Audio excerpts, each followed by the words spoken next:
Hello friends, আসসালামু আলাইকুম। আশা করি ভালো আছেন এবং সুস্থ আছেন।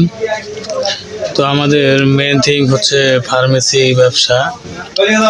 যারা নতুন ফার্মেসি ব্যবসা শিখবেন ভাবছেন, তারা কিভাবে ফার্মেসি ব্যবসা শিখবেন এবং ফার্মাসিস্ট কোর্স কমপ্লিট করে ড্রাগ লাইসেন্স কালেক্ট করে প্রাউডলি ফার্মেসি ব্যবসা কীভাবে পরিচালনা করবেন, তো এই সকল বিষয়ে আমাদের এই চ্যানেলে প্রতিনিয়ত step by step video publish হচ্ছে।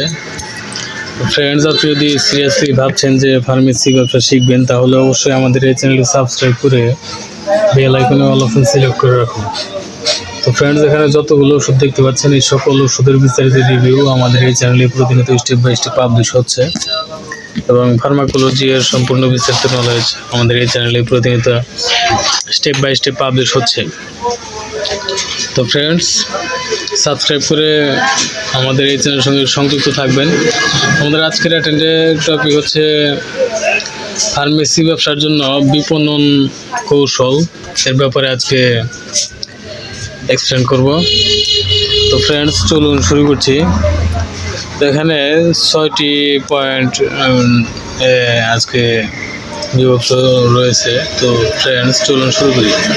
ফার্মেসি ব্যবসার জন্য বিপণন কৌশল তৈরি করতে হলে এটি সাধারণত লক্ষ্য, দর্শক, প্রতিযোগিতা এবং ব্যবসার অবস্থান অনুযায়ী ভিন্ন হতে পারে।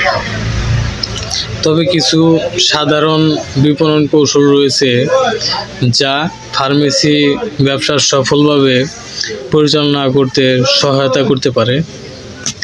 তো এক নম্বরটি আমি এখন বলছি। এক নম্বরটি হচ্ছে লোকাল মার্কেটিং বা স্থানীয় বিপণন।